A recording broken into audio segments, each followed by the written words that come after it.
Friends, so we have come to the passive voice of the present perfect tense.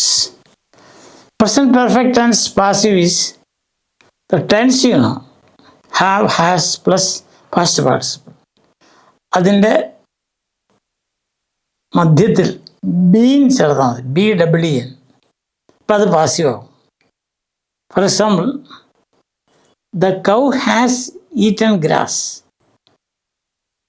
Grass has been eaten by the cow. അത്രയേ ഉള്ളൂ. Boys have thrown the ball. The ball has been thrown by the boys.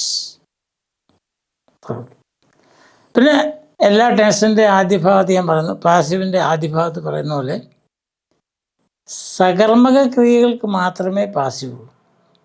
സകർമ്മക ക്രിയ എന്ന് പറഞ്ഞാൽ ഇംഗ്ലീഷിൽ transitive verb, TRANSITIVE, transitive verb.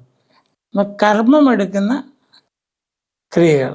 കർമ്മമില്ലാത്ത ക്രിയകളുണ്ട്. For example, പോയി, അവൻ വീട്ടിൽ പോയി. അപ്പം പോയി ഇവിടെ നമുക്ക് എന്തല്ല ആരെന്ന് ചോദിച്ചാൽ ഉത്തരമില്ല. അങ്ങനെയാണല്ലോ നമ്മൾ കണ്ടുപിടിക്കുന്നത് ട്രാൻസിറ്റീവ് വെർബ്. ട്രാൻസിറ്റീവ് വെർബ് കണ്ടുപിടിക്കുന്നതിന് ആ വെർബിനോട് ചോദ്യം ചോദിക്കുകയാണ്, എന്ത് അല്ലെങ്കിൽ ആര്. ഇപ്പോൾ ഉദാഹരണം പറയുകയാണെങ്കിൽ, ഐ സോ ഹിം. ഇപ്പം സി എന്ത് കണ്ടു? ഹിം. ആരെ കണ്ടു? ഹിം എന്നൊരു ഉത്തരമുണ്ട്.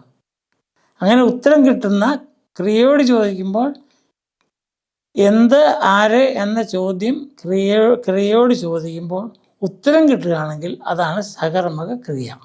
അല്ലാത്തത് അകർമ്മക ക്രിയ, അതായത് ഇൻട്രാൻസിറ്റീവ് വെർബ്. ഇതൊക്കെ ഒത്തിരി പ്രാവശ്യം ഞാൻ പറഞ്ഞിട്ടുള്ളത്, അതുകൊണ്ട് അത്രയും മതി അല്ലേ? ഓക്കെ. ഇനി നമ്മൾ നോക്കിയേ, പാസീവിൽ പ്രസൻറ്റ് പെർഫെക്റ്റ് ടെൻസിൽ പാസീവിന് 3 ടൈപ്പ് സെൻറ്റൻസിനും പാസീവ് എഴുതിയിട്ടുണ്ട് എക്സാമ്പിളായിട്ട്. ആദ്യത്തെ സ്റ്റേറ്റ്മെൻറ്റാണ്, ഒരു സ്റ്റേറ്റ്മെൻറ്റാണ്, the boy has eaten an apple.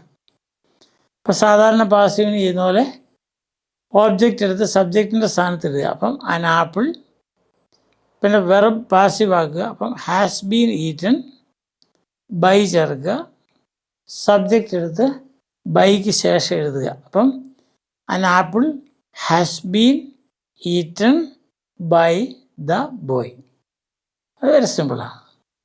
ഇപ്പം ഞാൻ പറഞ്ഞ പോലെ തന്നെ, they have moved the table. The table has been moved by them. They have moved the tables.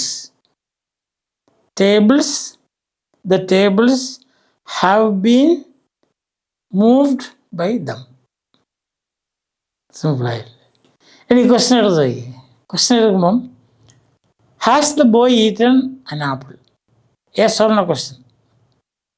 അപ്പോൾ നമ്മൾ എന്ത് ചെയ്യണം? ഞാൻ പറയും, നേരെ സ്ട്രേറ്റ് അവേ നമുക്ക് പാസീവ് ആക്കാം, പക്ഷേ അതിൻ്റെ സ്റ്റെപ്പ് എന്താണ്? ആദ്യം സ്റ്റേറ്റ്മെൻ്റ് ആകുക. അപ്പം the boy has eaten an apple അതിനെ പാസീവ് ആക്കുമ്പം an apple has been eaten by the boy.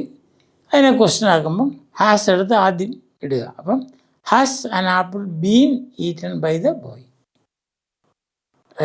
Yes or no question അങ്ങനെയാണല്ലോ തുടങ്ങുന്നത്. ഓക്സിലറി വെർബ് കൊണ്ടാണ് യെസ് ഓർ നോ ക്വസ്റ്റ്യൻ തുടങ്ങുന്നത്. ഓക്സിലറി സഹായക്രിയ, നമ്മൾ 3 സഹായക്രിയ ഇപ്പോൾ കണ്ടു കഴിഞ്ഞു. ഏതൊക്കെയാണ്? To be, to do, to have. അതിൻ്റെ ഫോംസും ടു ബിയുടെ present forms is, am, are, do, does, have, has, have, has. Have, has, HAS നമ്മൾ കണ്ടതാണ്. ഇനി ക്വസ്റ്റ്യൻ ഉണ്ടോ? What has the boy eaten? അതിൻ്റെ ഓബ്ജക്റ്റ് എന്നതാ? The boy has eaten something അല്ലേ? അപ്പം അതിനെ something has been eaten by the boy. സംതിങ്ങിന് പകരം ക്വസ്റ്റ്യൻ വേർഡ് എഴുതുക, വാട്ട്. എന്നിട്ട് അത് ഓക്സിലറി വെർബ് ക്വസ്റ്റ്യൻ വേർഡിൻ്റെ അടുത്ത് എഴുതുക, what has been eaten by the boy. ഒരു സ്റ്റെപ്പ് ബൈ സ്റ്റെപ്പായിട്ട് ഞാൻ എഴുതിയിട്ടുണ്ട്. ക്ലിയർ ആയില്ല? ഇതാണ് നമുക്ക് ശ്രദ്ധിക്കേണ്ടത്. ഒരു ക്വസ്റ്റ്യൻ കിട്ടിക്കഴിയുമ്പം നമ്മൾ ബേജാറാകരുത്, അതായത് പേടിക്കുകയും ചെയ്യരുത്. എന്നാൽ നമ്മൾ അതിനെ സ്റ്റേറ്റ്മെൻറ്റാക്കി, സ്റ്റേറ്റ്മെൻറ്റിനെ പാസീവാക്കി, എന്നിട്ട് ഏത് ക്വസ്റ്റ്യൻ വേർഡാണോ വേണ്ടത് അത് എഴുതി, അതിനുശേഷം ഓക്സിലറി വെർബിൻ്റെ ഭാഗം അവിടെ അതിൻ്റെ തൊട്ടടുത്ത് എഴുതി. അതല്ലേ വാട്ട് ഹാസ്, അതെ അത് boy has eaten apple an apple എന്നല്ലേ. അപ്പം what has been eaten by the boy. What has been, an apple has been എന്നാണ് പാസീവ്. അപ്പം ഹാസ് വാട്ടിൻ്റെ അടുത്തെഴുതുക. അപ്പം what has been eaten by the boy. അപ്പം നമുക്ക് കുറേ എക്സാമ്പിൾസ് നിങ്ങൾ തന്നെ ചെയ്യുക. നാളെ നമുക്ക് ഈ 3 തരം സെൻറ്റൻസിന് എക്സാമ്പിൾസ് ചെയ്യാം. അങ്ങനെ നമുക്ക് മുന്നേറാം.